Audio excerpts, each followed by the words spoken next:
Stunning allegations of collusion with an alleged gang leader wanted for a heist, and at the center of it all, the officer in charge of the Criminal Investigation Department. Good evening, everyone. I'm Janaea Noel. Thanks so much for joining us. Chief Superintendent Michael Johnson has agreed to be placed on administrative leave as investigations proceeding into several voice notes that flooded social media today, the contents of which have caused an uproar online and also within the ranks of the Royal Bahamas Police Force. It's alleged that several individuals were negotiating a deal for the accused persons to be cleared of those charges. Well, the Commissioner of Police, Clayton Fernander, addressing the matter today through a press release, he sought to assure the public that the Royal Bahamas Police Force takes these allegations very seriously and said, quote, "We are committed to maintaining the highest standards of integrity and professionalism within the ranks." Our Linton Ritchie Jr. joining me live in studio tonight with the latest on this. Linton? That's right. Good evening, Janaea.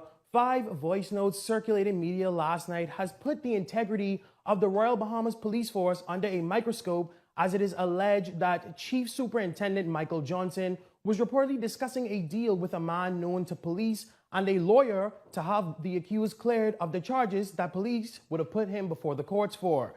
The voice notes began with the purported voice of Johnson suggesting to the accused that they should meet in person.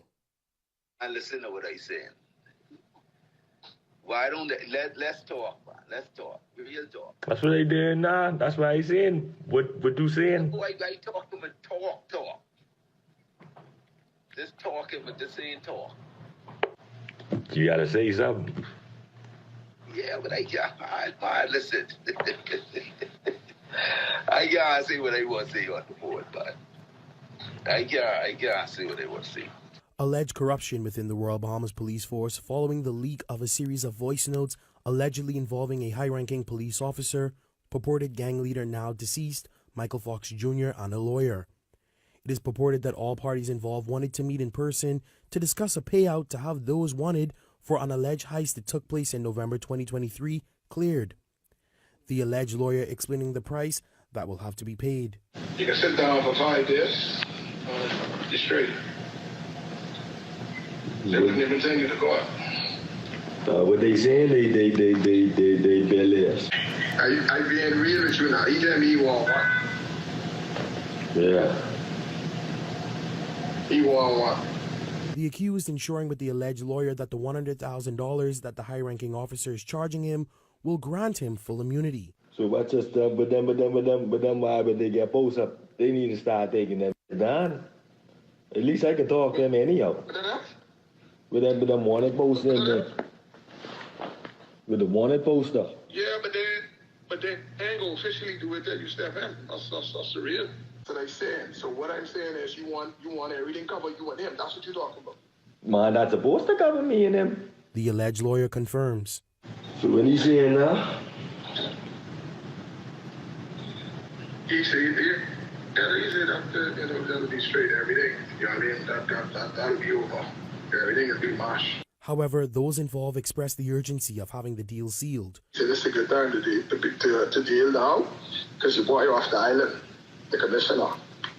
And so come in, say he fly out today. He just saying that just to make music, niggas can't put no pressure on him. He's basically in charge of operation. In the final leaked voice message, it is alleged that the now deceased Fox confirms the deal with the high-ranking officer. everything's smooth. What again, go round up, you see? All right then. Yeah. Before the voice notes were leaked, it is purported that the alleged gang leader, now deceased Michael Fox Jr., made references throughout the conversation about 2 wanted flyers with him and another man. Since then, both him and the other male 28-year-old Dino Smith has been killed.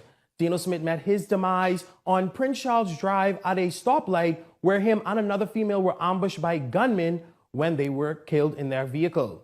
Michael Fox Jr. meeting his demise less than 4 months later as he was ambushed by gunmen where they riddled his car, his black Acura, with bullets. Now, Janaea, this is a story we are continuing to follow. I'm Linton Ritchie Jr. sending it back to you at the desk. Stunning allegations of collusion with an alleged gang leader twist Eyewitness News understands that the security company in question, where those funds were stolen from during the heist, belongs to a former police officer who reportedly told sources close to the matter that his company experienced significant loss and reputational damage, adding that they were also told that police were allegedly involved in planning that attack. Again, as we said, it's a story we are continuing to follow.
Good afternoon, ladies and gentlemen. Thank you for joining me. This is a pop-up live that we're having today.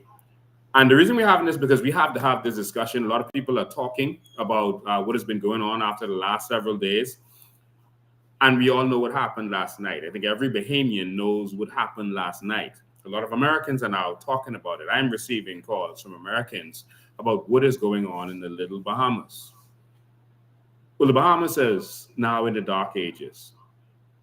And the reason I have to go live and explain this today on the eve of our independence is because we have to make a choice on whether we continue in the wrong direction or if we go in a new direction. We have to make that choice. A whistleblower was almost assassinated last night. Someone who decided to speak up. In this nation, most people are timid. Most people don't want to speak out against anything because they don't want to be victimized. And victimization is something that was going on from the first PLP administration, from the UBP administration before them. But in the last PLP administration, they will cut you down. They will economically destroy you. They will hurt you, make sure your family can't eat, no one can eat. This continued under Hubert Ingram, who was vicious against his enemies. And it continued on and on. And this is why most Bahamians are timid and most Bahamians are afraid to do anything in this country, to speak up, to stand up. But we have to have a country where Bahamians can live and be free from fear of victimization or reprisals.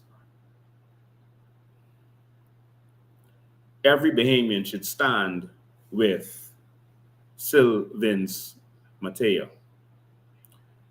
It's not because he's a perfect person or isn't a perfect person. It's because he's a person. Everyone should stand with him because he's a person who decided to make that stand that a lot of us want to make, but we don't have the courage to. Sylvans had the courage to speak out, to put his life at risk, knowing that he was putting his life at risk. And I'm going to tell you my first experience with him. Yeah, I had conversations with him. He decided to take a stand, regardless of what it would do. I know the feeling. I've experienced the threats. I've reported the threats and seen the police do nothing about it. I've experienced the backlash. I've experienced victimization. I've experienced businesses being attacked and shut down. I've experienced a business being burnt down. When you decide to speak out in this country, they attack your business. And then they say, look, he can't keep a business open. They try to make sure your children can't eat. If all that don't work, and you don't shut your mouth, it will kill you. There are people going missing and we're not seeing them again, more than ever before. We've seen members of parliament killed. No explanation. There are so many murders that we don't understand. But there's so much to talk about this afternoon. I decided to go live this afternoon. I know many of you are at work. You're doing your day to day, but I didn't want to go live this evening so close to Independence. I want to do this now and talk about this now. I've been investigating what's going over there with Sylvans. We've been trying to find out what's going on. We've been trying to locate him to make sure that he's safe and okay, and to let him know that we're going to stand with him, and all of you should stand with him. They're going to try to attack his reputation and say, oh, he's a bad boy. He has a bad boy history. That means you shouldn't listen to him. Can a prostitute be raped?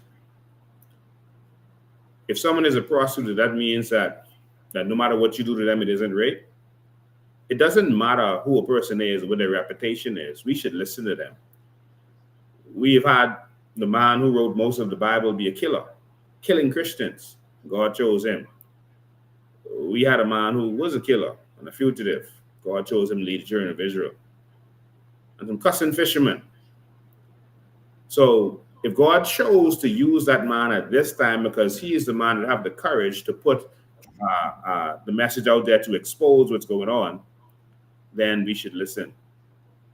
But we're going to have a conversation today. As I start this, I want you to ask yourself a question. Have you noticed something? Have you noticed that since all of this has been exposed, there's not been one murder? Isn't that interesting? All of a sudden, murder stopped? Just like that? Wow. Can some of the murders be systematic? Did you notice that in the beginning of the year, they had a bunch of murders? They had a lot of murders. And it wasn't until America started to speak about it and they put a warning out about the Bahamas. Didn't you notice that right after that, all of a sudden, the murder stopped?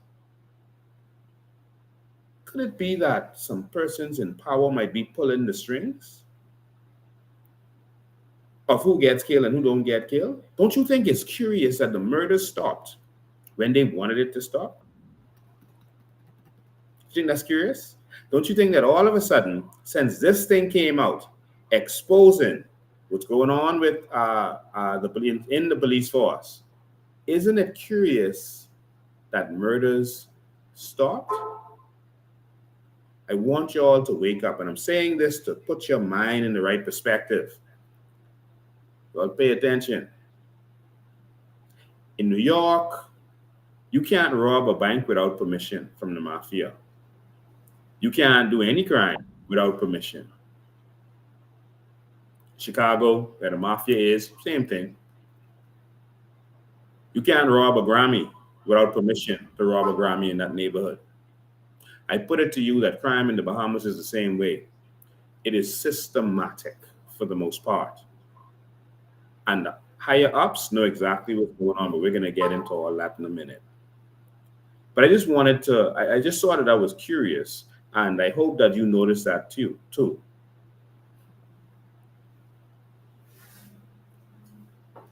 Something else I want you to notice, that some names are starting to come together, and there's some people who seem to be connected. Murder Squad. Wow. At CDU. Wow. Before I get started, I want you to notice something very interesting. Do you remember when we were arrested for CARICOM? Remember when we went to CARICOM? It wasn't CARICOM, it was before CARICOM.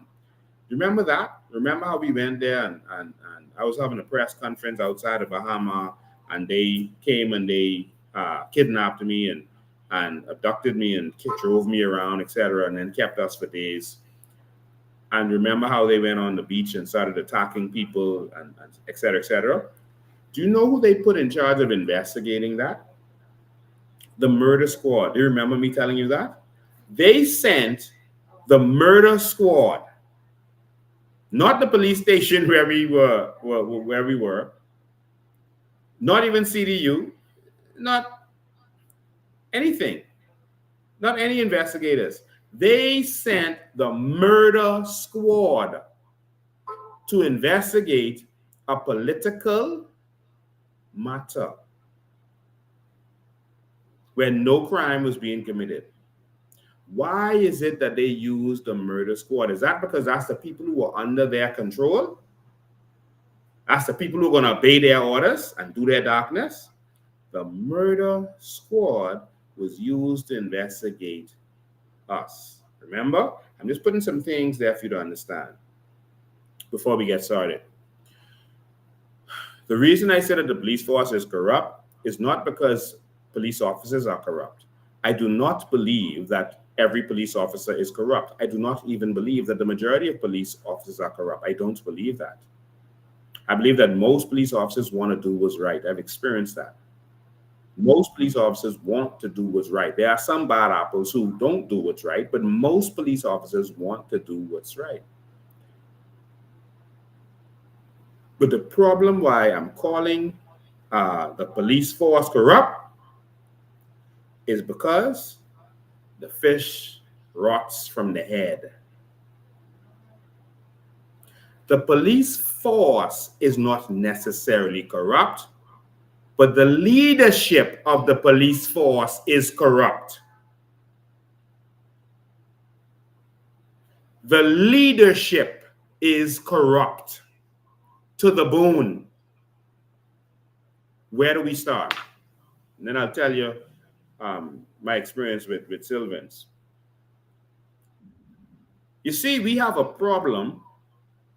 Every single time a government comes in, they put their puppet to run the police force. And yes, because people won't get the notification, do your @followers and @highlight so that people will know that I'm live, because they don't get the notification. In fact, they block it sometimes.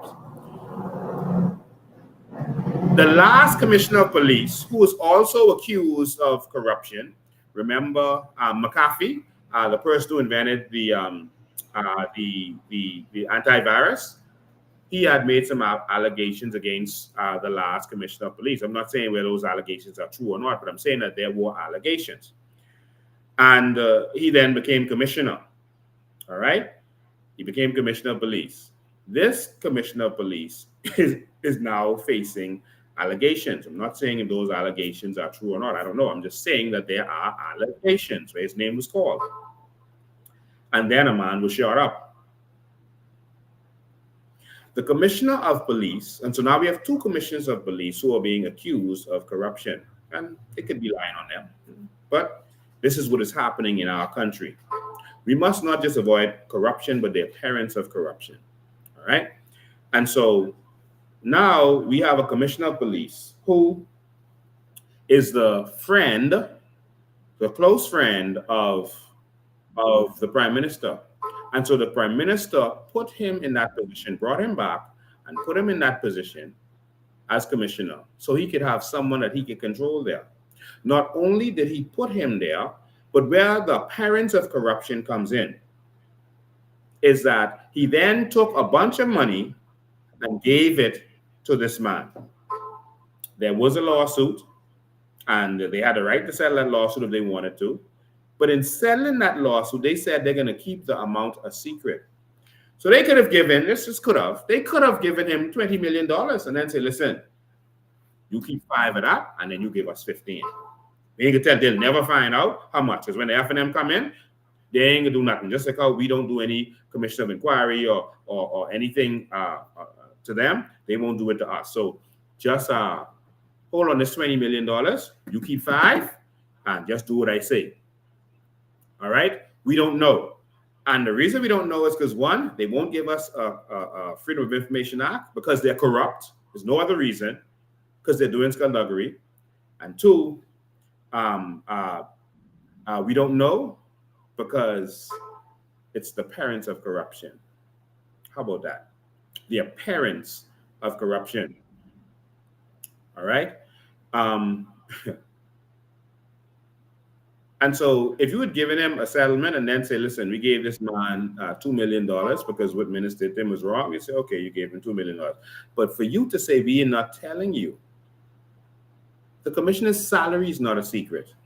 Members of parliament's salary is not a secret. Public servants are supposed to publicly declare their assets. So nothing about them should be a secret when they are receiving our funds. So how could you say you just giving them some money, but you keeping that secret?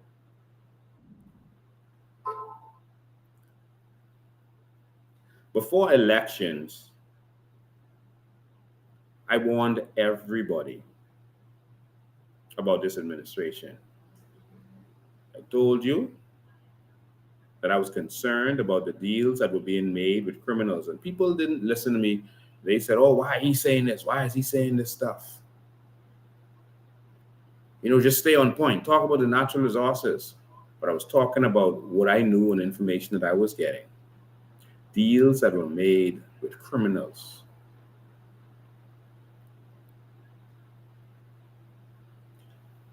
This government is being run like a mafia right now. It's hard to say. And the police force is being used to do their bidding. Whatever they want.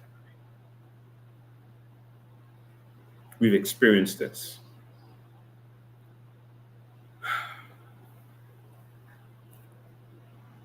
How do you have a press conference? So just to repeat, I warned everyone what would happen. I told you that there would be a bloodbath because of what I was hearing and the deals that were being made. I told you there would be a bloodbath. I told you crime would increase. Just remember what I was telling you. And I was willing to get scorned and ridiculed for saying these things because this is my one country. And I'm not going to be able to say everything that's politically correct because it's serious. If the tire flat, if we driving in the car and the tire flat, I got to say, listen, the tire flat, man, because I won't get where we going without being ridiculed. All right? And so I warned everybody. Now, drug dealers are getting the contracts. The criminals are working with the government and doing their bidding. This is cowboy town right now. How do you have a press conference on a serious matter like this and then tell the media y'all only get 2 questions each? 2 questions. That's it.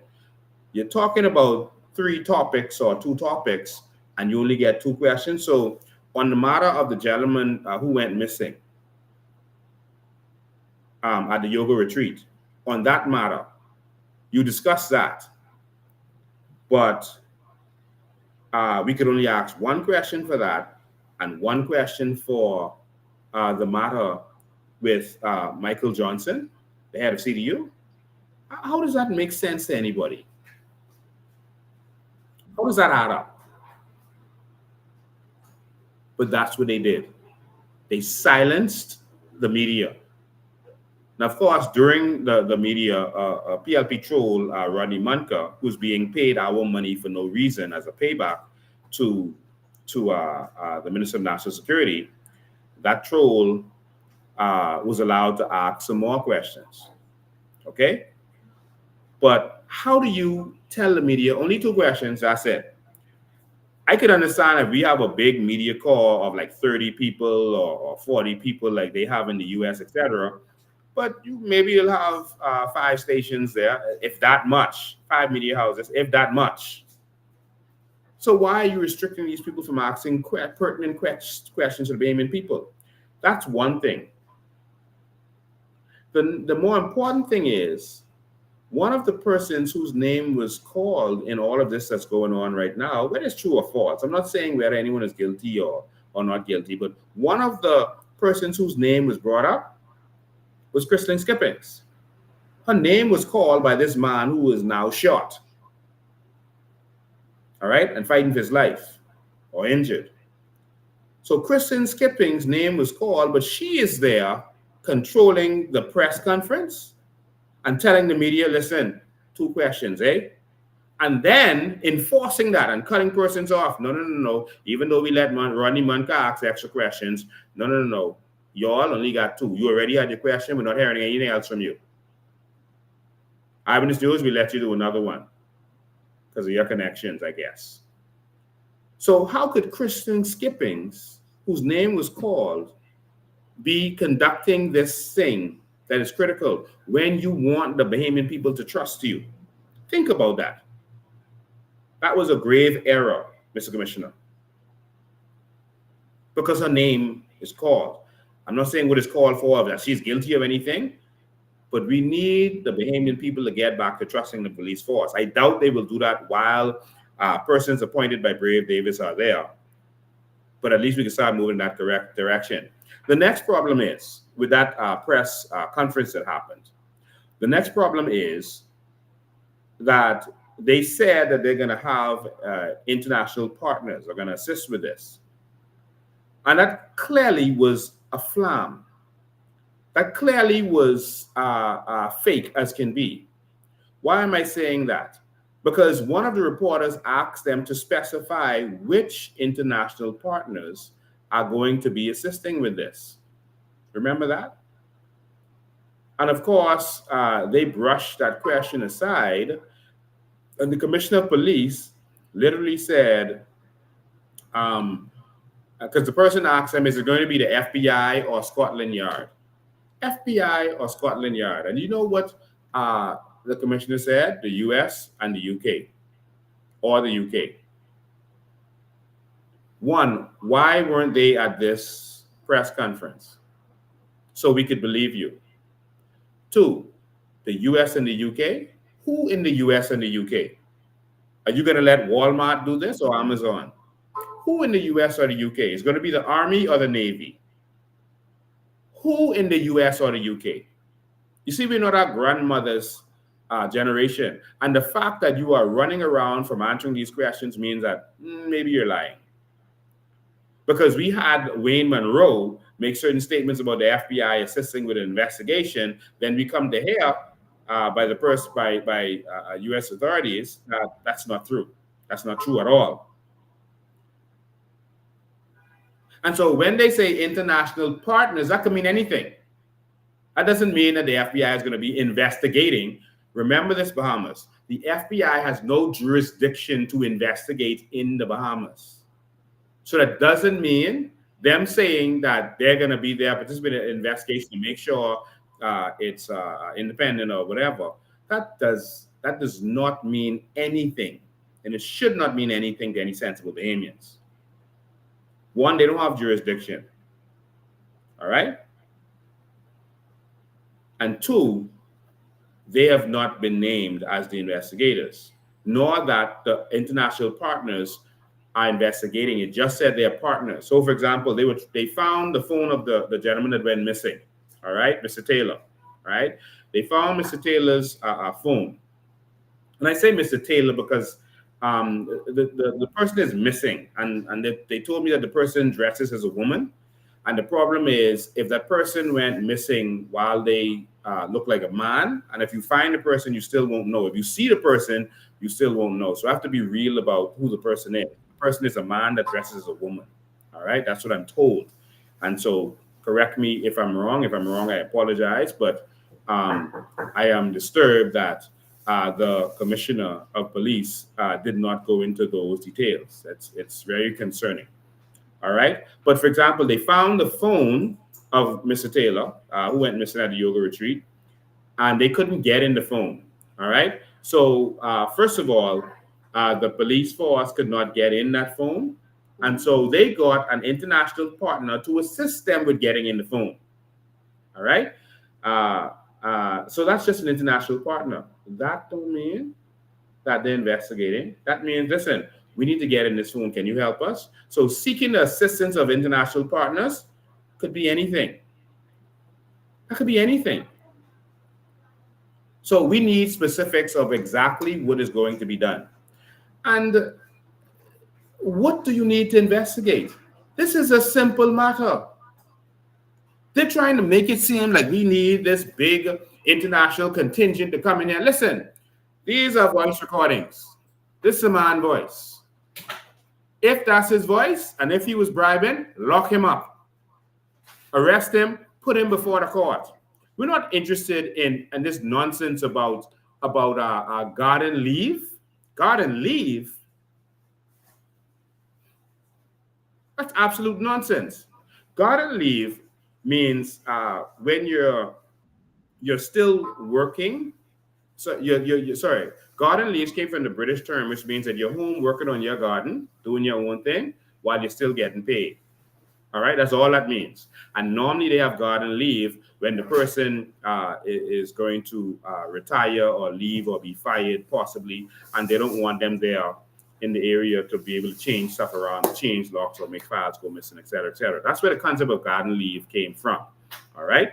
But if this is an investigation, the investigation, normally when they will investigate you, they come and lock you up. So let me give you an example. When Charlotte Green made some statements about Shane Gibson,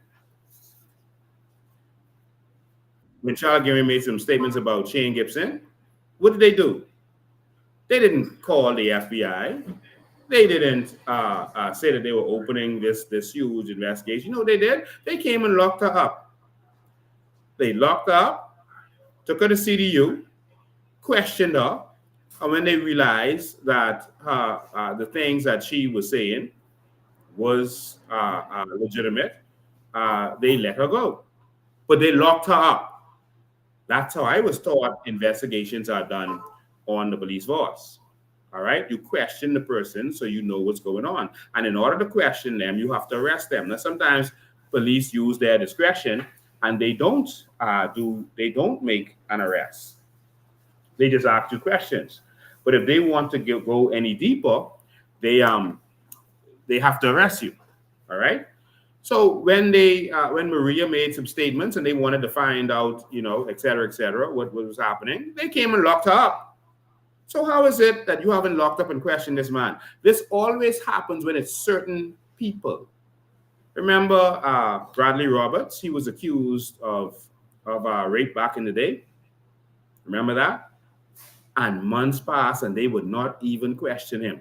And people were like, this is not fair. And the public pressure caused him to eventually have to do some things.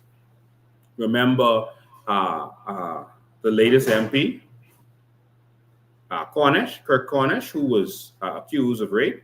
They took forever to even question him. But if it was you see the difference? And so we have to realize what is going on. And so look at the players. The commissioner who got this money from us, and they can't tell us how much money it is, which means in our opinion, we should be free to assume that the commissioner is corrupted because he accepted money from the prime minister and they did not tell us how much money it is. We are free to say that the police force from the head is corrupt. I'll get into that a minute later. So anyone who wants to assume that situation is corrupt, the commissioner, the prime minister, who's your friend, appointed you. 1, he gave you money. 2, and did not tell us how much money it is. 3, we have seen instances where the previous commissioner said, who was also accused of some things, said himself that he is corrupt. He admitted that he is corrupt. He said that the former prime minister, Mr. Minnis, made him do some things that he did not want to do. Remember that? That is corruption. Remember, the commissioner of police is a constitutional position. You don't have to answer to nobody. Nobody. All right?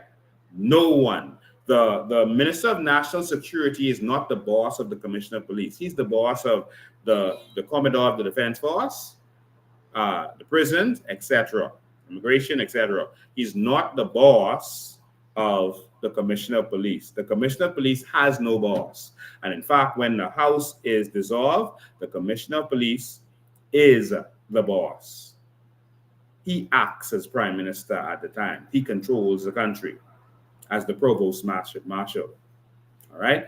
And so he doesn't have to answer, but they are appointed and they're so grateful to having that. And they want to have a job after they leave the police force, so they do what they are told. All right. So I'm going to go as far as I can in this. I'm going to go as far as I can because there's some things I want to say and expose, and it might not be the time. Sylvans Mateo. He's a regular Bahamian young man. He might have a little checkered past. But I had a conversation with him before in Nassau. I had a conversation with him. He reached out to me because he didn't feel anyone else had in the country had the courage to really reveal some things or really address some things. He reached out to me. He said, he felt that the police was involved in the murder of the 6 persons who were killed on Jerome Avenue.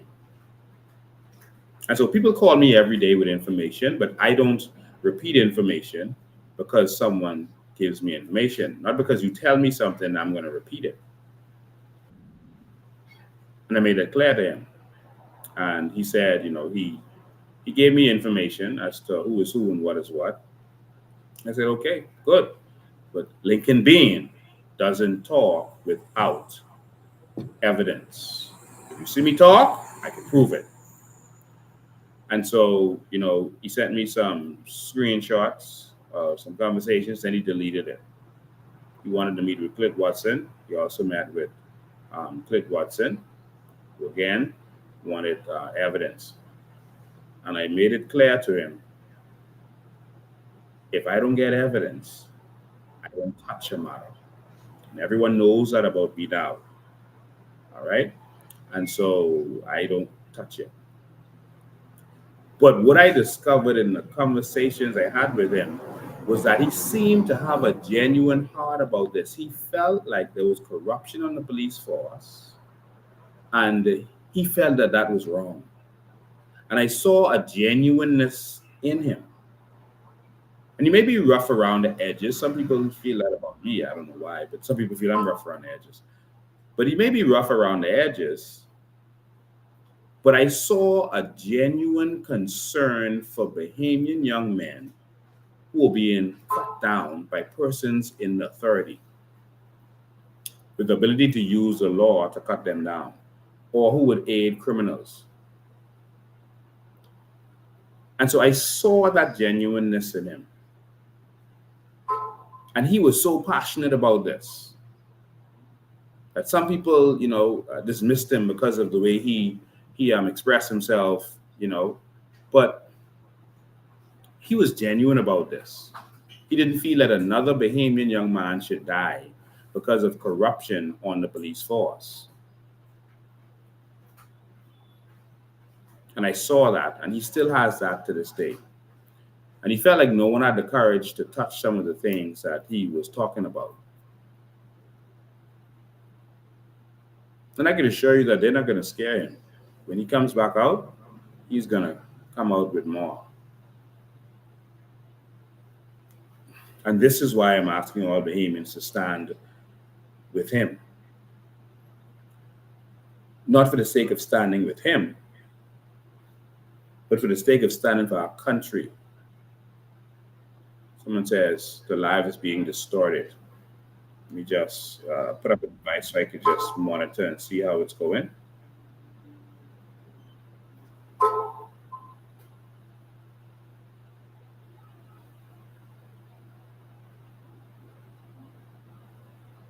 All right, just want to see how, make sure this is clear.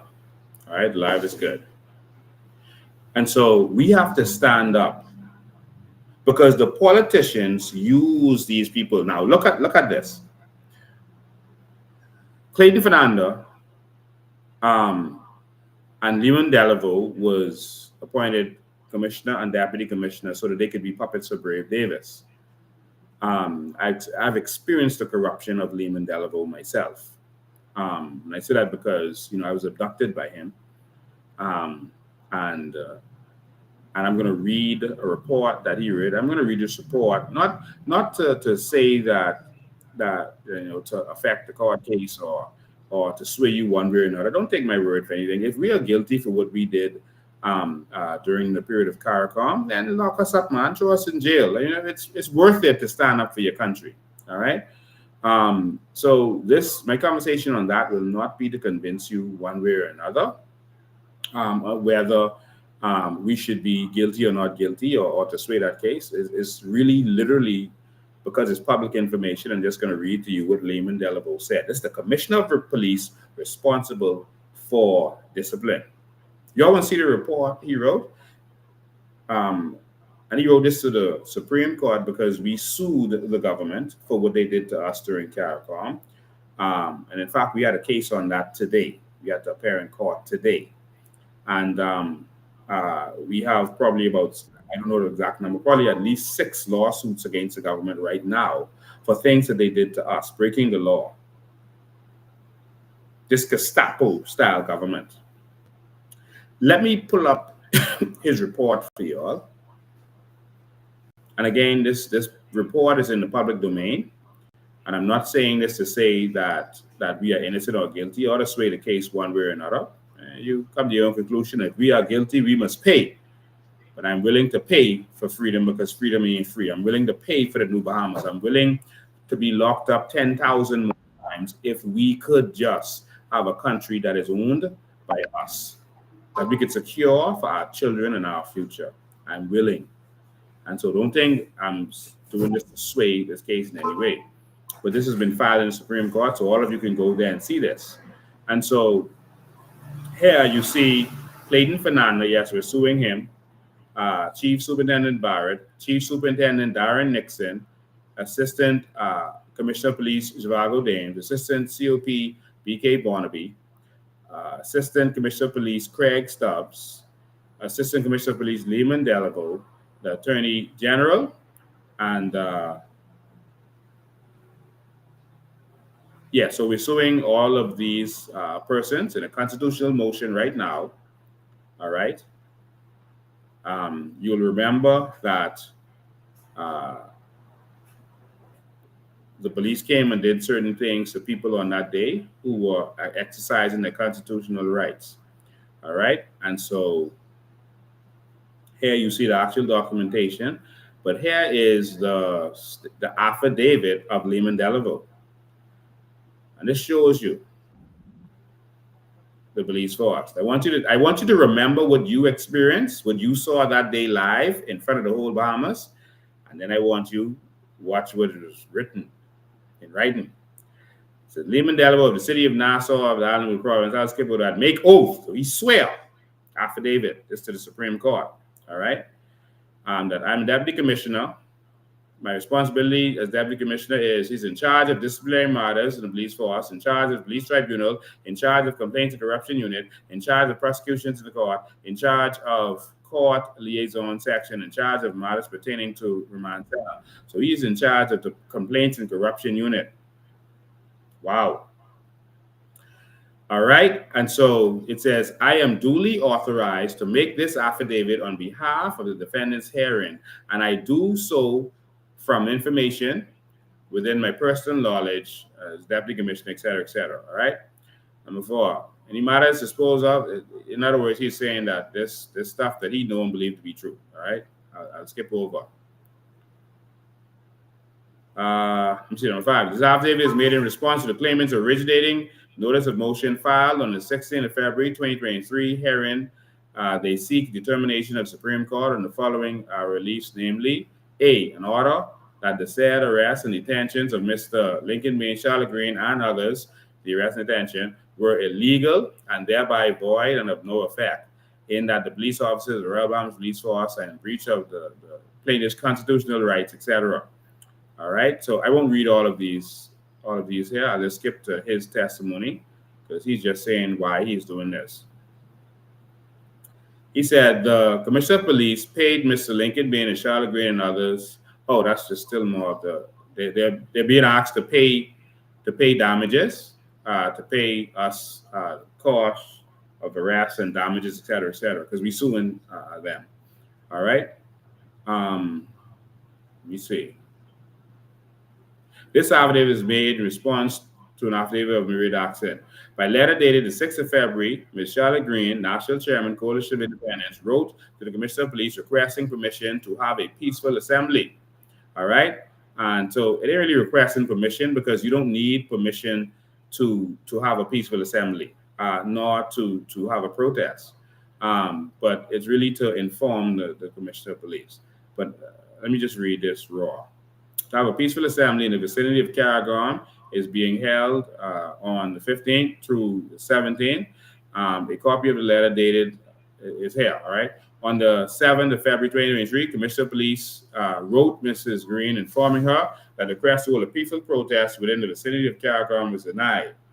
So it went from peaceful assembly to peaceful protest. Okay. The commissioner also informed Ms. Green in the letter that if any protesters are found in or around the jurisdiction of the domains, police action will be strictly enforced. A copy of the letter is here.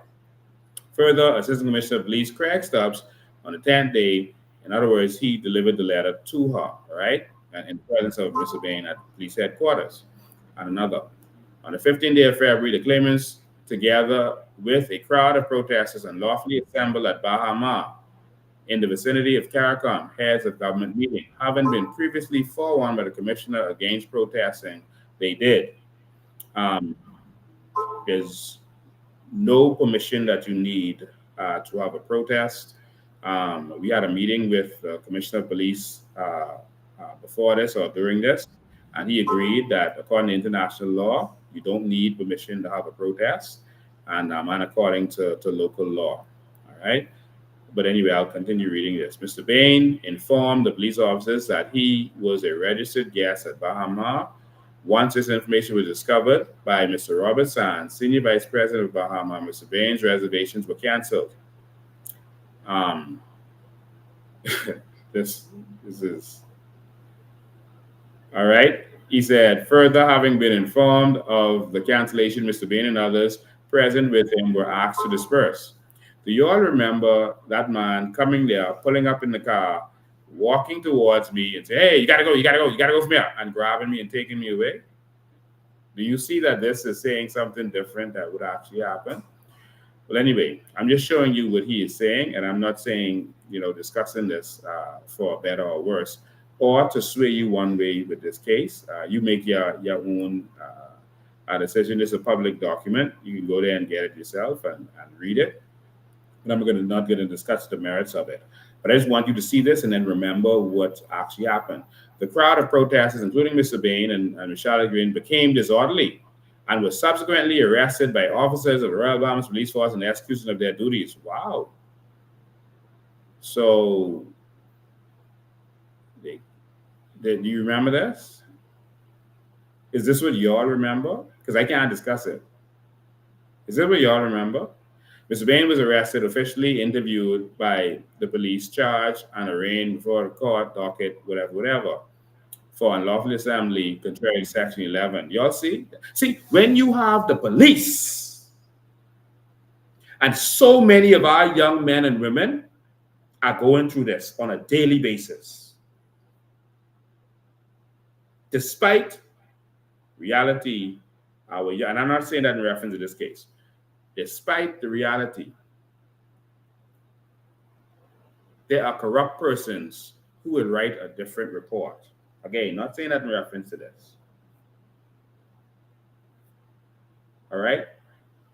And so I just want you to see that.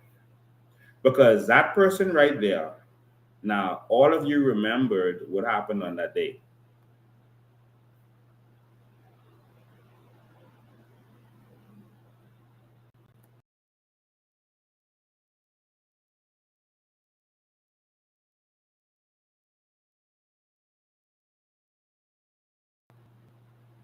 Someone says that's a different situation. That situation they were talking about there was Caracom. Remember, I was at Bahama, came outside, started to be interviewed by the by the news media. Remember that? And the police came to talk to me. The police, I told them I'm a guest, and they said, "Oh, ain't nothing we could do." And I guess, and the hotel told them Mr. Butler, who was just in an accident, a boating accident recently, and we wish him well. Mr. Butler, who was head of security, actually told them that yes, they could be in as a guest, and we don't have a problem with him being here once he don't protest in the hotel. But he's a guest, and that was that. Leamond Deleveaux showed up, came there. You gotta go now. You gotta go. Grabbed me, pulled me, carried him in the car, took me away. They asked persons to go to Bahama, which they did, and then they went to Bahama, and then they started rounding up people, the people with cameras first, rounding up people, throwing them in the box. Remember that? Did you see that in that report? Is my question. All right, so that's up to you. So again, I'm not saying that to sway you one way or another as it relates to that case. If we are guilty, we should pay, and if we did any wrong, we should suffer for the wrong that we did. All right, but I want you to see that is the man in charge of discipline on the force and corruption. And so you come to your own conclusion. Don't let me sway you. Listen to nothing I say. Look at that report or go get it yourself from the Supreme Court. And the live's still on my page. But what happened? When you see, there's people in this country going through this right now.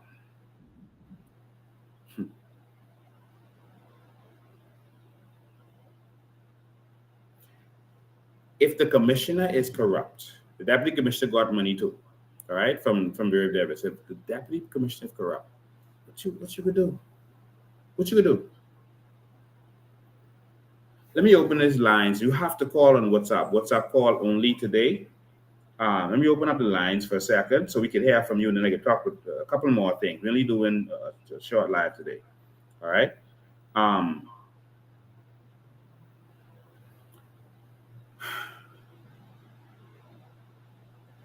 The corruption comes from the top. And again, I have a message for the FNM, because some behemoths might feel, okay, the PLP messing up, let's go to the FNM. Sorry, let me take this off silent. 803-5995 is the numbers. 803-5995. Okay, someone is calling already. Good afternoon, you're live. Hi, Ms. Jane. You asked us to call in with regards to what we witnessed that day of the Caracom. No. I wasn't asking you to call in about what you witnessed, because I don't really want to discuss that because that in court. We suing them. But I was just telling you to remember what you witnessed, and then look at that sworn statement by the Deputy Commissioner of Police. And if that lines up, if what he said lines up with the truth, then you trust the police force and its head. If it don't line up with the truth, then you should not trust the police force. No, that ain't line up with it. I watched the entire event, the Caracom attack on the Bahamian rights. And whatever you read in that report, I have no idea what that is. Okay? Yeah. And no, I personally don't trust them. I don't trust none of them. I think they're all gangsters, and I think they're all criminals. Yeah. That's all I got to say on that. Thank you. I will continue to listen. All right. I've experienced threats of death in this country. I'm sorry. Stop this. So I still got to talk about the FNM. I've experienced threats of death. I've made complaints. We've made complaints. And the persons we made complaints. So for the Parliament case, we made complaint against Styles, the fellow who pushed me up the stairs. So that's the one she was talking about earlier online. The fellow who came and attacked me, pushed me up the stairs, right? And what I like with that, and this is why I'm saying that all police are not corrupt. I know because it's the head that is corrupt, that's why we could feel a certain way, but all police are not corrupt. When we were protesting at Parliament and we were passing out the the bill on immigration. We were passing on the bill to be tabled on immigration, and then suggestions for changes that need to be made. The MPs were taking it. Officer Styles got a call, and Officer Styles, and after that call, because he was there too while we were doing it, it was no problem.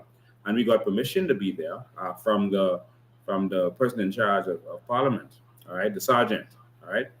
And so he then came and attacked me. He just came while I was talking to another police officer, having a good conversation right there. He came behind me and just bumped me off the stairs. If I had twisted my ankle or fall and hurt, I could have hit my head. You know, someone could hit their head like that and die. All right? Anything could have happened.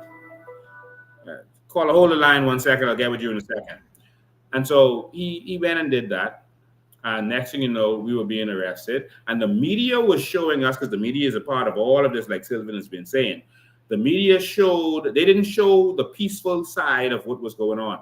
They just showed the rowdy part because they want to paint us as rowdy, all right, so that we could look unpresidential and people shouldn't vote for us because we're rowdy, is what the media is being told to push. They showed that part of it, but we were locked up. I want to say, and I want to congratulate the police officers who came there and told the truth. Officer Styles came there, who's a puppet of Brave Davis and those. He came there and he told this story that was like, it's like, where were you? None of this happened, you know? The other officers who were there came and testified, and they testified against Styles. They said that basically that what Styles is saying is untrue, that we were peaceful, there was no problem until Styles attacked me. The police came and testified against a senior man. That almost never happens. They just say, I just got to follow instruction. They tell me say this, they tell me write this report, they tell me say that, I just got to do it. On the public record, Styles said one thing, and the police came and said, two police officers, one of a senior rank and one of a middle rank, said what Styles is saying, it didn't happen like that. Not all police are corrupt, and that's why we need a new government to take over, because there are some good people, and so that we could put the good people in charge of the force and leave them alone to do their work. And so we are suing the government on that case with Styles too, where they pushed me off. It's a constitutional matter now. All right? And so that's why I'm telling you, it ain't all, it's just the heads that are corrupt. And they promote their people to the head so they control things. Let me take the phone call and I'll finish that conversation. Call you live. Good day, Mr. Bain. Good day. Mr. Bain, I just wanted to ask you what given an opportunity, what would your administration do to restore confidence and trust back into the police force? That's all I wanted to ask. Thank you. That's a very good question. He said, what will we do to restore trust? First, we will remove the corrupt police officers at the top. All right? Those ones that were put there by Brave Davis, etc., those ones who got the promotion because they do the evil bidding of those in power, they will be removed immediately. The next thing that would happen is, let me make this make sense for you. Listen carefully. Let me see if this makes sense to you all too. One,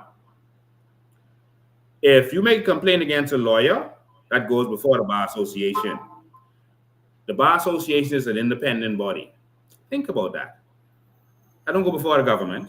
I go before the bar. That's independent. And they investigate them and they decide to remove them or not remove them. Right? If you make a complaint against a doctor, that goes before the medical board. Wow. Isn't this interesting? But if you make a complaint against a police officer, the police investigate themselves. Now, isn't that interesting? Some say the bar don't do nothing. Sometimes that is the case. All right? But we can fix all of that. So what is going to happen is we're going to have an independent body that is responsible for investigating incidents. Proper investigation. So police officers can't be lied on and not have a proper investigation. One, and two, that the public can get the service that they need. All right, so we have to protect those police officers who are out there risking their lives, and the good ones who are there doing what they're supposed to do. All right, and if they are accused that a proper investigation will be done and there's no kangaroo court to throw them in jail because someone don't like them or they didn't do the bidding of a politician or something like that, and then get lied on.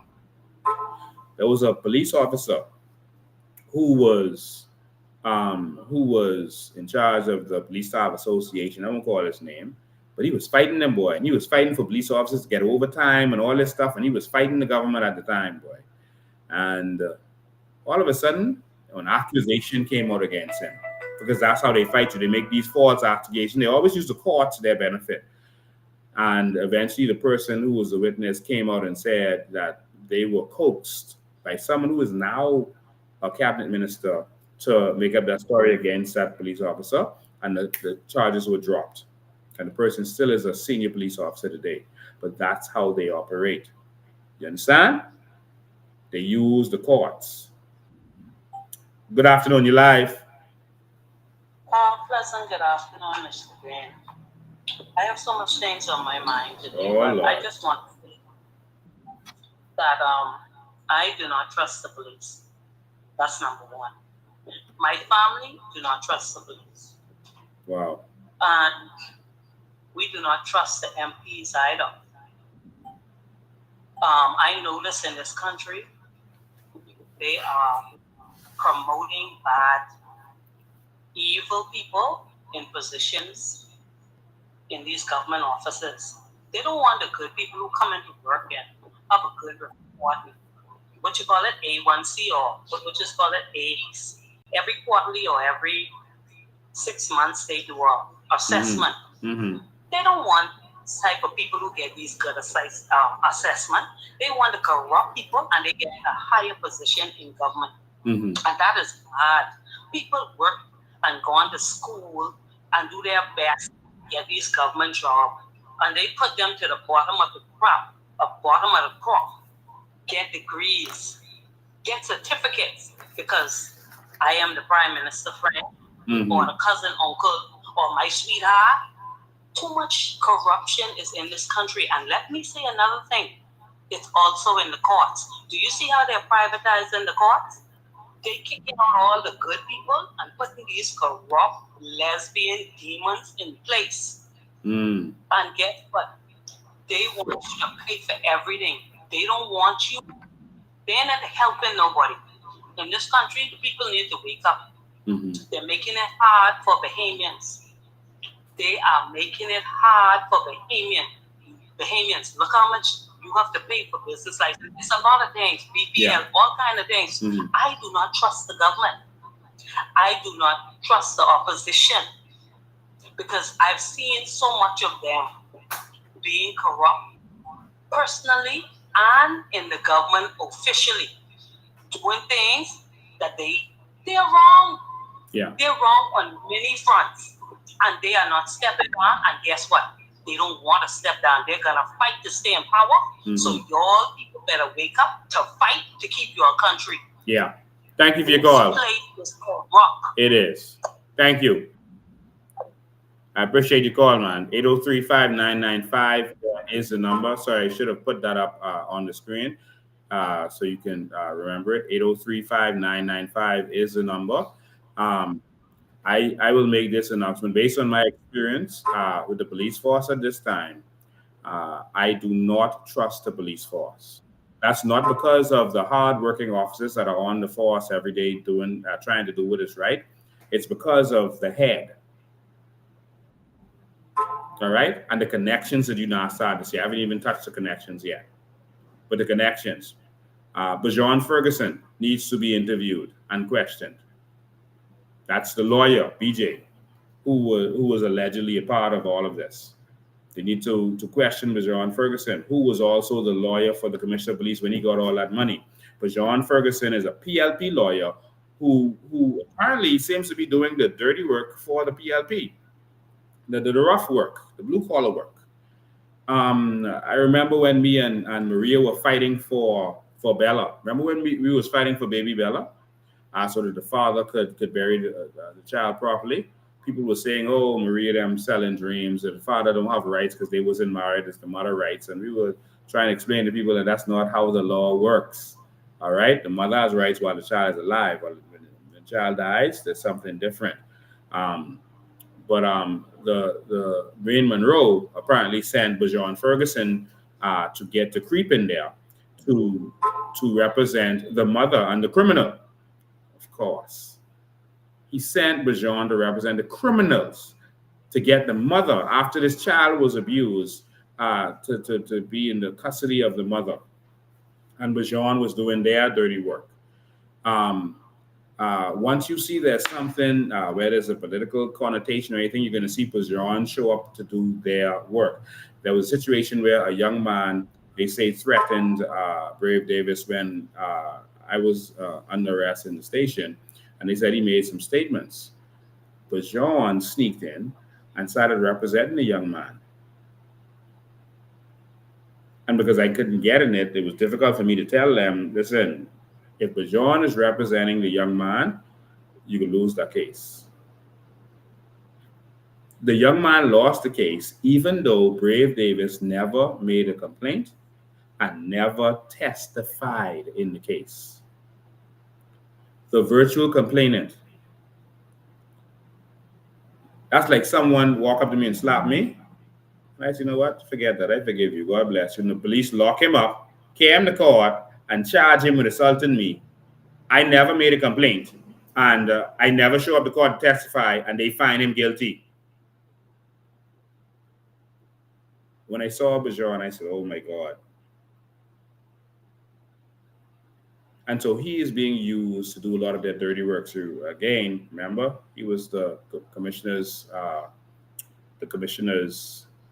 lawyer, and so he wants to I guess be a candidate, etc. But they always have to have certain lawyers to do that with you dirty work. But he works closely with Wayne Monroe, and so that's why you're seeing what you're seeing. I want to say to the national movement, I see that Minnis made a statement. Minnis made a statement about having a commission of inquiry. Minnis, I think you need to sit down and shut up. Minnis, go sit down and shut up. I don't have to explain why I'm saying that to you, because it's you that we need to have a commission of inquiry on. Maybe the commission of inquiry should start with your relationship with Togi and Bobo, Minnis. Maybe that's where the gang commission of inquiry should start, on how a gangster could be coming in your house on a regular basis to give you fish for you to make stew fish with. Minnis, sit down and shut up. Mine, people had some sympathy on you because Pintard robbed you in that convention and they did a bunch of skullduggery. But sit down and shut up. Don't even bring up commission of inquiry, because then we got to bring up Dorian and a lot of other things.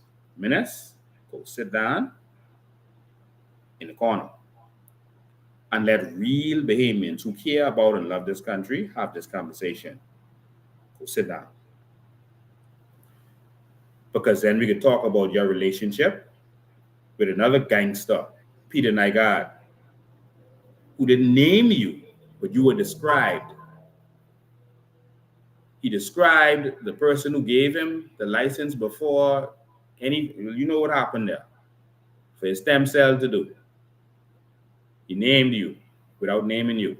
He said the person was a minister of health who became a prime minister. That's only you. That's Peter Nygard.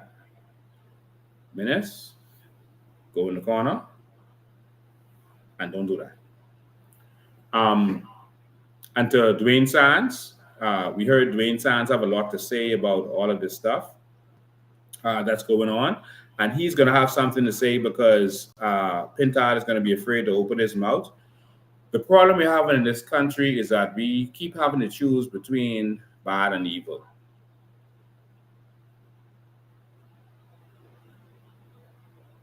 So if you go from Brave, and we remember all of Brave's connections and et cetera, right? If you go from Brave and then go to Pintard, Pintard is also associated with criminals. Pintard, an emperor. Pintard spoke with Empress Fronwell. He was named in the obituary. Pintard had a lot of close connections with these criminals. Remember, these gangsters, Togi and Bobo, with that murder for hire situation that they call it now, it was Pintard who's on tape offering these guys $500,000 to do certain things. So you want crime to get better, so you're going to vote for Pintard? We need a whole new country. This one broken. We got to start over. And the F&M has no rights to speak on this, because then we got to talk about Lanisha Roll and what she was doing while she was in there allegedly. Then we got to talk about Adrian Gibson and what he was doing while they were there allegedly. Shannon Cartwright, who said the devil made him do it, meaning persons above him, minister. Then we got to ask where the $17 million went for the drones. Then we got to ask about that LMS system, $17 million that never worked. That was a nightmare. $17 million. Then we got to ask about the missing $250 million. We need a commission of inquiry on that, Minister, because that was under you, and you refused to account. The missing $6 million in drones, the missing Dorian supplies.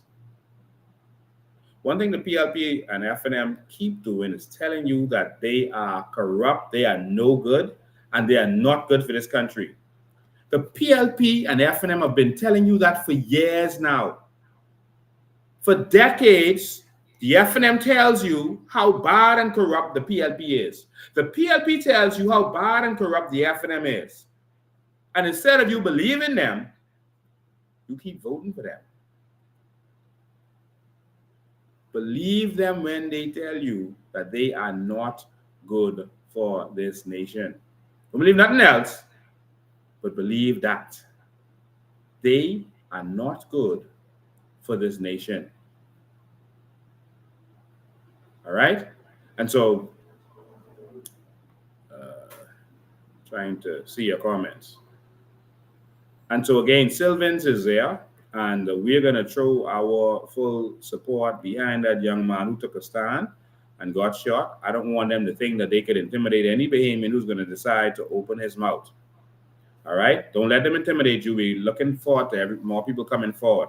Someone had asked me a question about what we will do to bring the trust, and I got interrupted. There's a couple of things. I started by saying that we're going to have independent bodies, and we're going to have who are going to judicially investigate wrongs by police officers. Right? We're going to have an internal affairs. Internal affairs means that you're constantly investigating wrongdoings in immigration, in defense force, in the police force. You're going to have a force that watches the force. All right, that's unrelated, with rewards and incentives for catching corruption. We don't believe police are going to be corrupt moving forward based on what we are going to offer, and so we're gonna watch them. We're gonna make sure that there's a proper systematic process for promotions. Police go where their skills are. All right. If a police have a certain skills, he goes to a certain place based on his education, his skills, and what he is good at. All right. And they are promoted based on merit, not because Lincoln say promote that one, that's his boy. Those days are going to be over. We're going to have a meritocracy in this country. It is doable. Many countries have done it. We're going to have a meritocracy in this country where you're promoted by your merit, not because you voted COI. It's going to be because of your merit. All right. And so that's what we're going to do. We're also going to fix the court system, but that's another story. But in terms of the police force and getting the people's trust back, you're going to be able to trust your police chief, because remember, we're going to island states and city government, and every island is going to have a police chief. This is how they do in the U.S. And guess who's going to determine who the police chief is? You. And so you're going to be able to look at that police officer and say, boy, this fellow was a good fella. He, you know what? I didn't like how he used to always arrest us, but you could respect him. And he's educated and he gets voted in on his merits. All right. And so they can be accountable, and those chiefs can be fired for wrongdoing. Understand? And so, just like they do it with the chiefs of police in the US, we're going to make sure that the prime minister, remember the whole thing about the COI, the biggest thing is not the natural resources. The biggest thing is taking power from the prime minister and the MPs and giving it to the people. And so we're going to make sure that certain positions are voted on. Why can't you vote for your judges on your island state of Grand Bahama, of Eleuthera, of Abaco?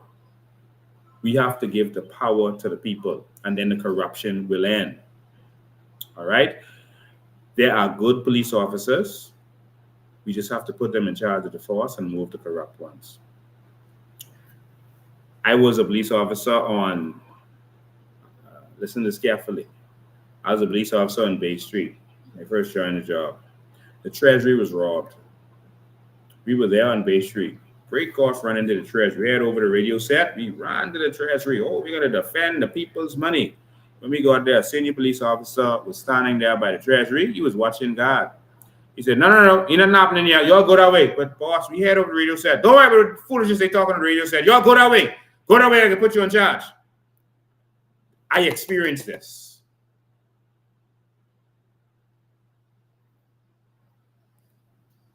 The Treasury is being robbed.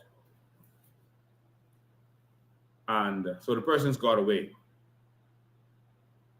with assistance of police, a senior police. It's a known PLP police officer. All right? Even though the PLP wasn't in power at the time. A few, I think it was weeks later, I don't remember if it was weeks or months, we were on patrol and we saw two of the persons who were wanted for that. We stopped them. We had them. We saw on patrol. We were right off, we was on West Bay Street near to Hilton area. We stopped the fellas. And we did a name check because we knew they was wanted. To send the control room. We knew that was the fellas. Send the names. They sent back and said, no, let them go. Ain't nothing in the system on them. Let them go. What? This guy's name was put out there. Let them go.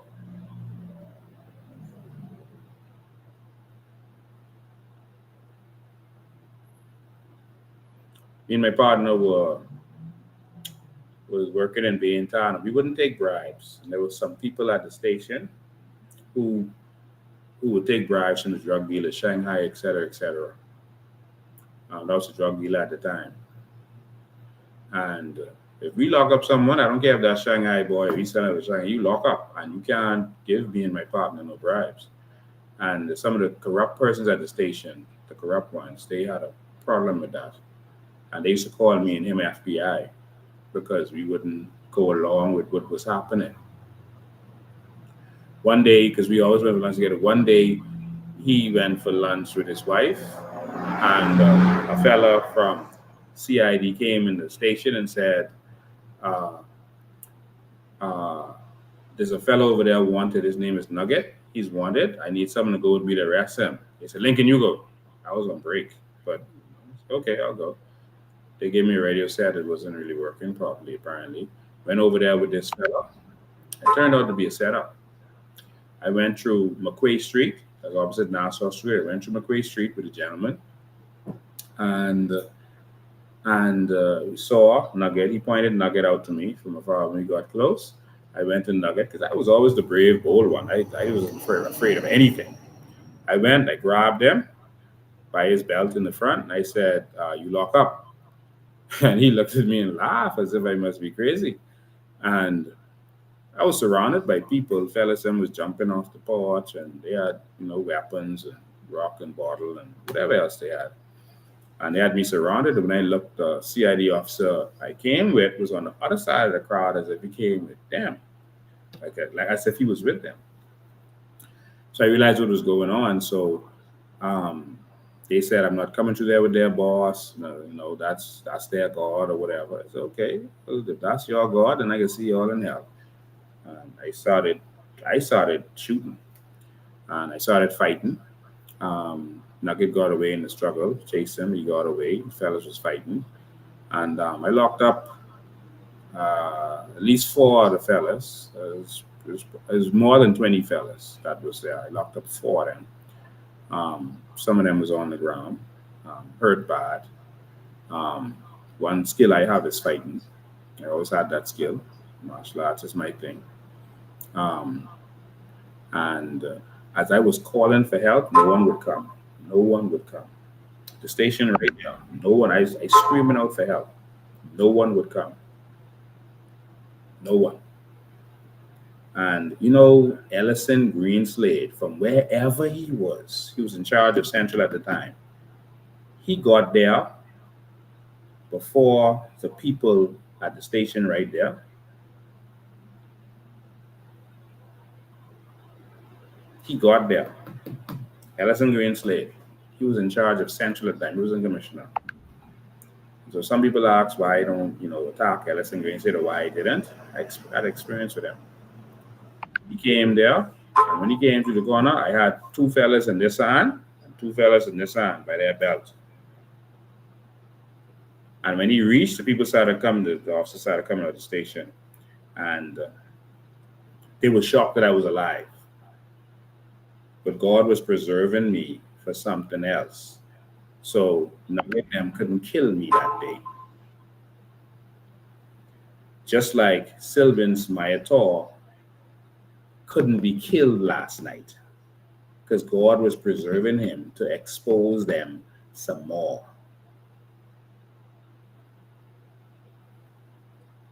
Ellison Greenslade transferred the corrupt persons from the station. First, he transferred me and my partner because he found out that we was the ones who wasn't corrupt and that they, just to save our life, he transferred us. He punished some of the other ones and then he transferred them out. That was my experience. My brother was on the force also. He was the first police force. You heard me say this story before, but some people might know. First officer of the year. I want you to see the culture and it always the slackness. He was the first police officer of the year. I want you to hear this one, more important than the last story I just told you. My brother was police officer of the year. He was at the airport. He had the airport on lock. No drugs, no money, no guns could move through there. He was awesome because he had informants and he was sharp. And he had that airport on lock. And they awarded him. The United States Embassy loved him because he had the airport on lock. If drugs was coming through there, he would find it. He could look at them fellas when they coming in on a Jamaican flight or the Haitian flight. He could tell who doing the foolishness. He would catch them every time. But I can't say every time, but he would catch them a lot. They even had one time he found a big amount of money. I think it was millions of dollars. He turned in every cent. It's like, wow, just trying to turn in every cent. That was strange. But in any event, the election came and the PLP won. All right? The PLP won the election. The drug dealer came to my brother and said, listen, we in power now. We transferring you as far from the airport as possible. You're gone. My brother said, well, you better get from him. As far as he's concerned, the U.S. people love him. Everyone love him. He's officer of the year. He got the airport on lock. But he didn't understand corruption, especially when the PLP is in. And the drug dealer came to him. To them, we transferring you as far from the airport as possible. The next day, my brother got a call that he's transferred to Elizabeth State Police Station. My brother promptly resigned from the police force because he didn't sign his contract over yet. What bothered him wasn't that he got transferred. What bothered him was that the drug dealer called him and told him that. The drug dealer was Ozzy, who recently was released from jail. I called the name. We in power, you getting transferred. This is how corruption works. I want you to understand that Michael Johnson is not working on his own. The police don't do anything without going up top first. Nothing. They call up first. Michael Johnson was not acting alone. So this nonsense about this investigation and this and that, if the police force wants us to trust them again, the head has failed. With this kind of skullduggery that took place, when the basketball team lose, what they do? They fire the coach, right? If you have this major breach and the commissioner didn't know what was going on, the commissioner had to say, this happened under me, I resign. Clayton Fernander, you have to fall on your sword. You have to resign. No officer at that rank will make that kind of decision without getting permission from up top. Clayton Fernander told me over and over, oh, yeah, CDU said you didn't commit no crime and you shot the gun in the air. I'm going to give you your gun. I'm going to give you your gun, man. He said that over and over.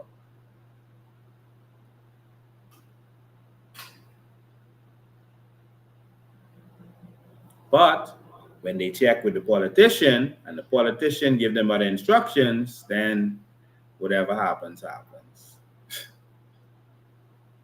I don't want you to think for 1 second, because they say that this one was out of town, that one's out of town. That phone working. Michael Johnson was not acting on his own. There's a corruption. When the politicians work with the criminals. I told you that before election. I told you that after election. The reason for crime, I've been saying this and people are not paying attention. The reason for crime in this country is the politicians. Tyrone Fowler used to get dropped to Perry Christie's house. He used to go to Perry Christie's house. The prime minister, Tyrone Fowler, was a drug dealer, a big drug dealer back in the day. Used to hang in Perry Christie's house.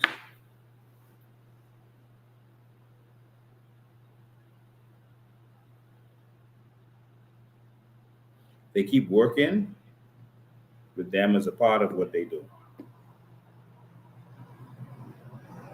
Crime will not be solved if the persons who committed the crime are working for the politicians or with the politicians. It cannot be solved.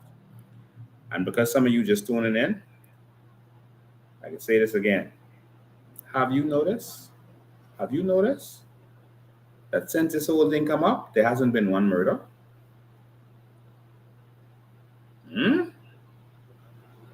Not one murder. Since last week when this thing come up, no one get murdered. Have you noticed that in the beginning of the year, there were murders like crazy? Like crazy. And then all of a sudden, America put out a statement or whatever, and we needed it to get under control. You notice the murders stopped. All of a sudden, just like that.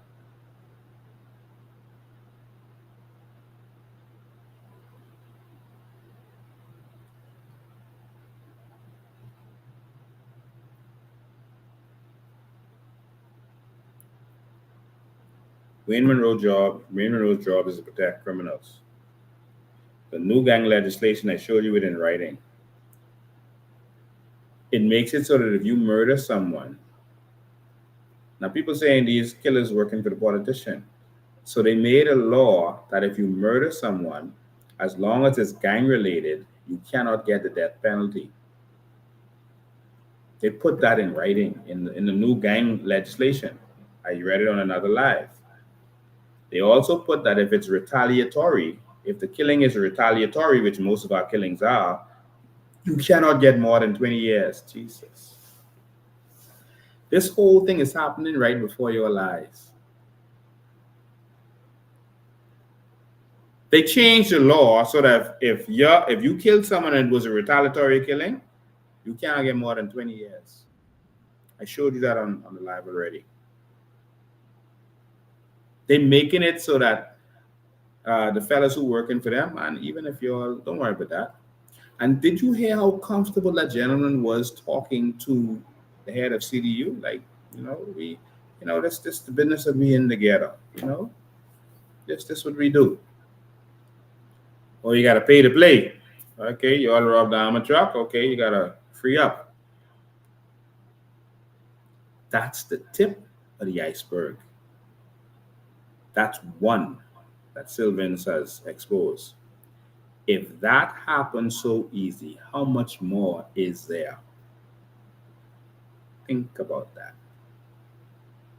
If that happened that easy, imagine how much other cases there are. We need not just a proper investigation, but we need that officer, Michael Johnson, arrested right away. Someone says, you can't blame the government. That's a rogue police officer. That's not a rogue police officer. This is the culture of this government that is in power. That's their culture. They're behind all of this. They're controlling all of this. I do another live to expose some more. But there's a demonic, dark culture, and that's why crime can't be solved. It's like they don't want it solved. They want the CCTVs not functioning. That's why Maria challenged them. Why the CCTVs ain't working? A lot of them. Why the CCTVs ain't working? Why, if you, like they said, they told Maria, oh, they got 700 CCTV cameras, all right? But that I don't really say how much working. But, okay, if you got 700 CCTV cameras, why you got one person or two marks watching 700 cameras? How much eyes you got? Two. But the both of them only can look at one thing at a time. So you saying you have 700. Now we toured that facility. And we were told that the problem is manpower. So even if you have the CCTV cameras, why don't you want them watched? It's like they want crime to go through, like when they removed my brother from the airport. Think about that. Drones? You think they can ever bring them drones for real? Never. They don't want crime to be solved. They want the criminals to be able to run over this country.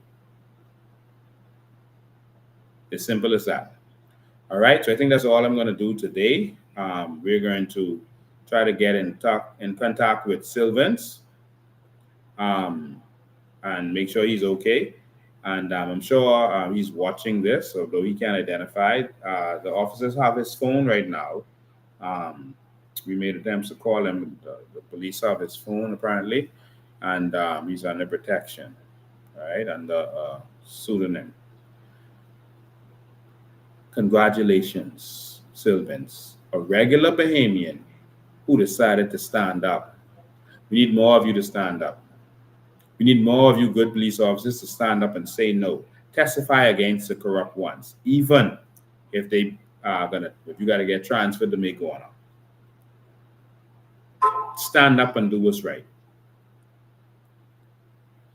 Because we got to save our country. You see, immigration was corrupt because of the minister.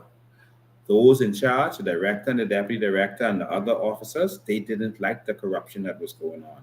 They see what was going on, that our country was being flooded, etc. And so they stood up. They stood up and got the boss removed, who at the time was Keith Bell. All right?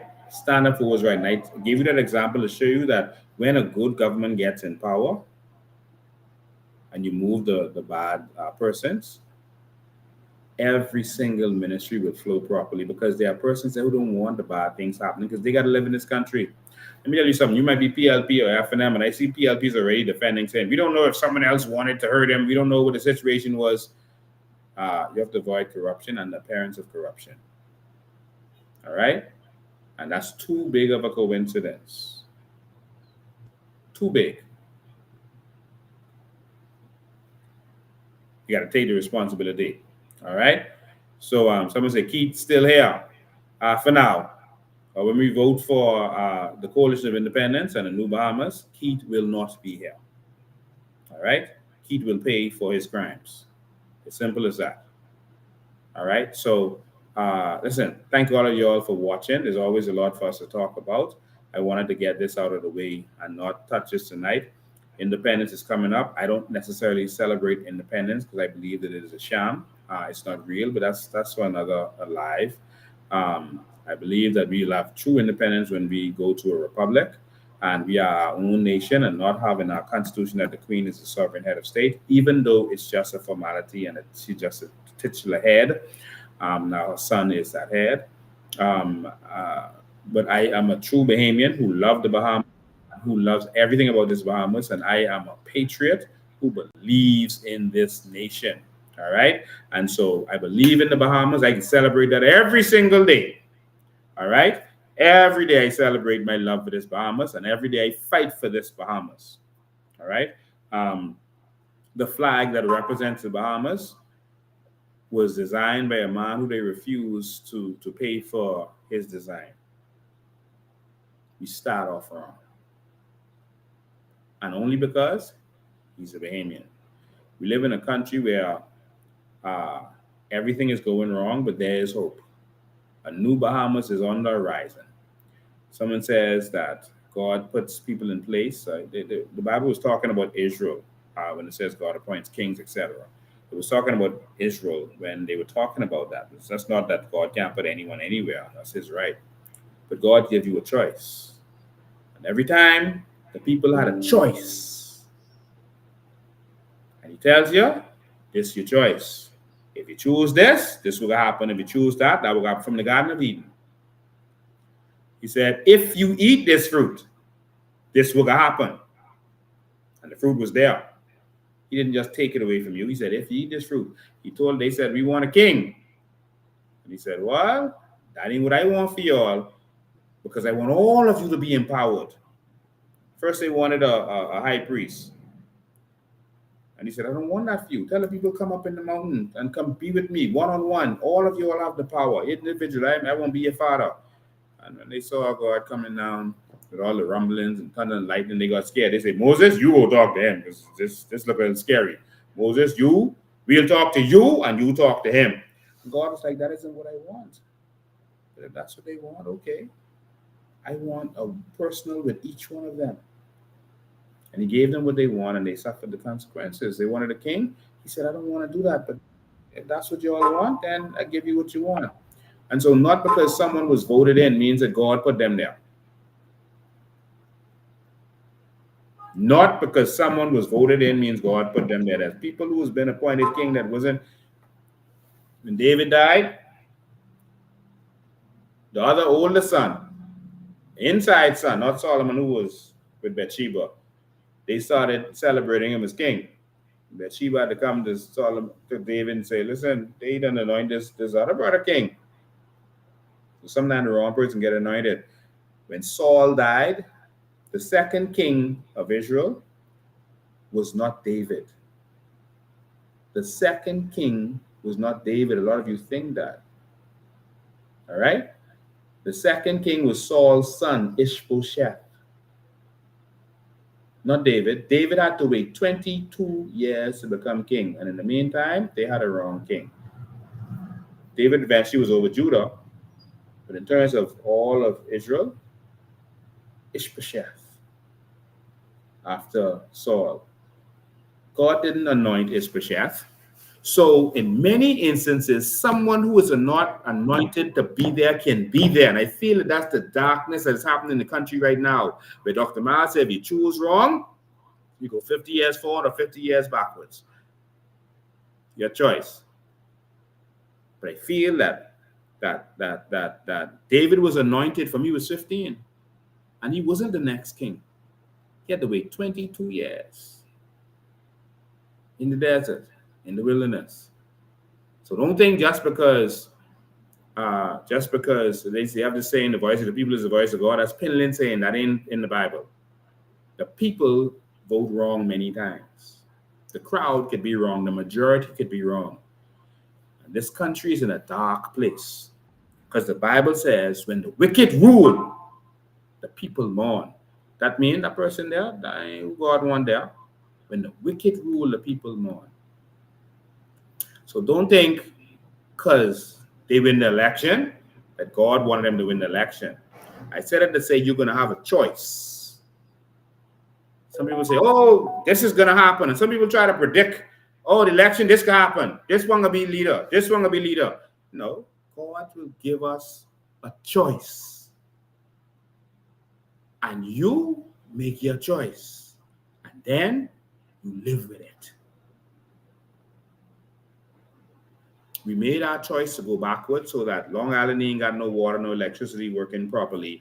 Eleuthera ain't got no water, electricity working properly. The whole country is going backwards. Nothing is going right except the leaders are balling while we are mourning. The people mourning because the wicked is in power.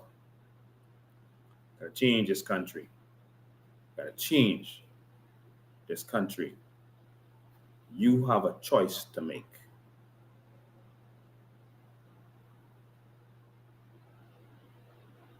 That's it. And that's all. We need real leadership.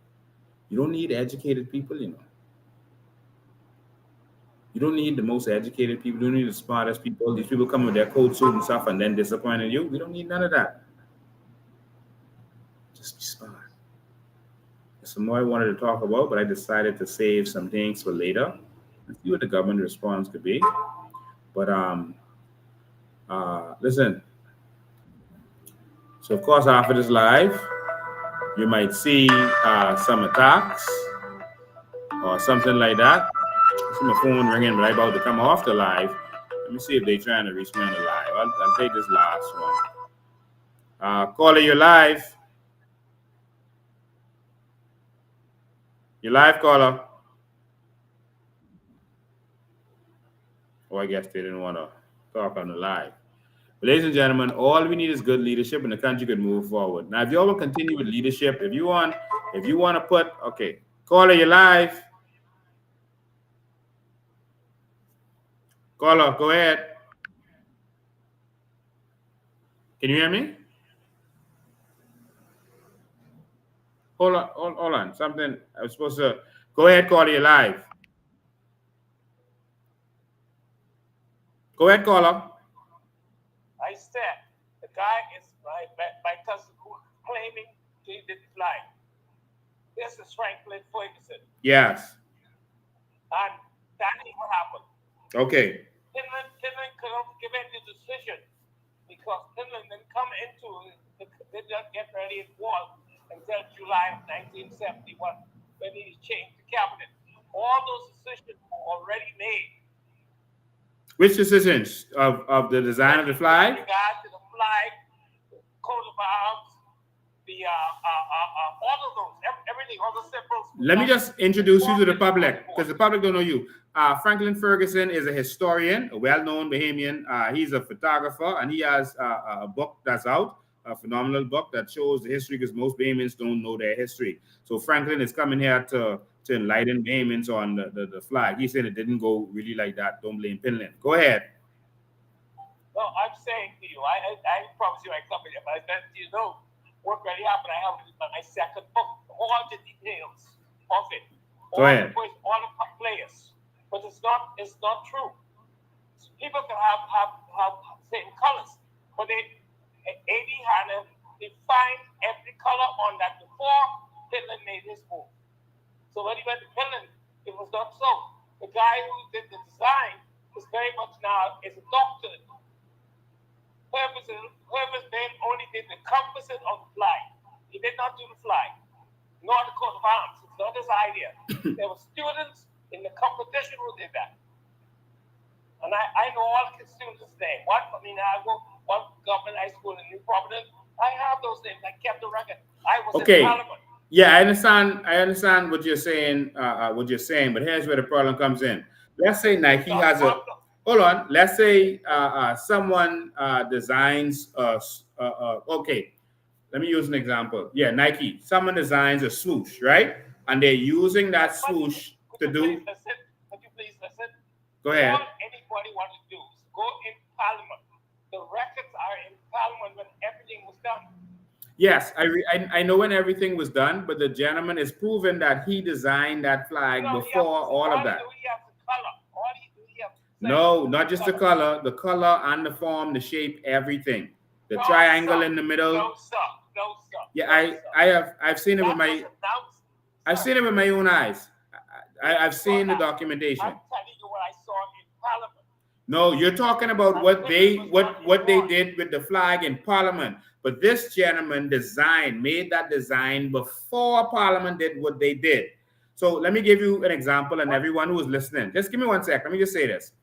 For example, there was a time when Nike could not sell clothing in Spain because someone had designed the word Nike, the Greek god of victory, to do clothing before Nike came doing shoes. So when Nike wanted to expand to Spain, they had to get a license from this person, even though they designed their Nike in America, et cetera, because this person owned that in Spain before them, they had a problem. Then there was Lacoste. Yeah. Lacoste has. Let me just finish. I'll let you talk. I don't want to get into an argument. I write. No. I know you're not arguing, but I'm trying to make sure I have to educate the public on how this copyright stuff works. I have a duty to do that. No. You go ahead, but I'm saying to you. Right. I'm saying to you, I was in Parliament when those things were discussed. Yes. That has nothing to do with the fact that he designed it before that was discussed. All I'm saying is, sir, Finland had nothing to do with those improvements. So if you went to Finland and said that, Finland couldn't do nothing because this thing is already passed. Finland did not fully participate in the beginning. It doesn't matter. Finland is the chief executive officer of. No, listen, why I said that. Finland is the chief executive officer of the country. If he realizes that we breached the copyright, if they had realized that they accidentally put the American coat of arms in our thing, or something from an American corporation in our designs, you don't think Finland would correct that? Sir, all I can say to you, I have written what happened. I named all the players. A lot of people wonder how. Yes, thank you, man. And I'm looking forward to reading that. I'm looking forward to all payments reading it. I thought your show was over. That's why I called you. Oh, my bad. Okay, I almost there. I wanted to be over. All right. So what he is saying is that he's a well-known Liberal Party supporter, old school one. He should be almost 80 by now, or in his 80s. Good, very good fellow. All right, but what he is saying is that a lot of people still feel the need to protect, the party no matter what they do. What he is saying is that Finland them made that design. All right. Well, not Finland, but whoever the committee, etc., was that they made that design. But they made the design based on an already existing design. So what I was trying to explain to you is that here's where the problem comes in. Even the Lacoste with the alligator, Lacoste didn't have rights in a certain country to use that alligator because someone is already using that on clothing. All right. And now you'll even see they have a Lacoste that's pointed to the left and one that's pointed to the right. All right. Because both of them were claiming rights to it, but they couldn't take rights from the original person. So they just switch it to do it in the next direction. So what happened there was this fella designed the design of the flag for his board game, and it was design of his board game. And it's to a T. All right. I've seen the board game. He still has the original. I've seen all the documentation where it was registered. I've seen the conversations with the politicians from the past. They promise him money. Even ministers promise him money. But then they keep trying to drag it on and push it on. The COI is going to make sure he gets paid for what is truly his. But Finland them came with the same design he have, and instead of them saying, oops, yeah, here's your money, we're going to pay you. They promised him it. They promised him $20 million and 100,000 a year, and they never gave it to him. So they acknowledged it. And I've also seen another court decision related to that. And so the man should be honored. But the reason he's not getting paid is because he's Bahamian. As simple as that. All right. So I just want to say, enjoy your holiday. Um, Hopefully, crime is going to go down for the rest of the year because the scandal has been happening. If something happens to Sylvans, uh, if he chokes on some food, if he's poisoned, we're going to believe that it was this administration that did it. All right. You cannot separate this administration from the police because they are puppets of this administration. The commissioner don't do nothing without asking permission of the prime minister. All right, nothing. He's a puppet of this administration. And while we want what's best for our country, um, you cannot have your puppets that you put there. And we see all of these different skullduggery that's going on all over the country. Um, we see where persons are being abused because they go against the government. We are living in a dictatorship. All right. We're living in a dictatorship where your political opponents are being abused. They're going to use the courts and everything else against the political opponents.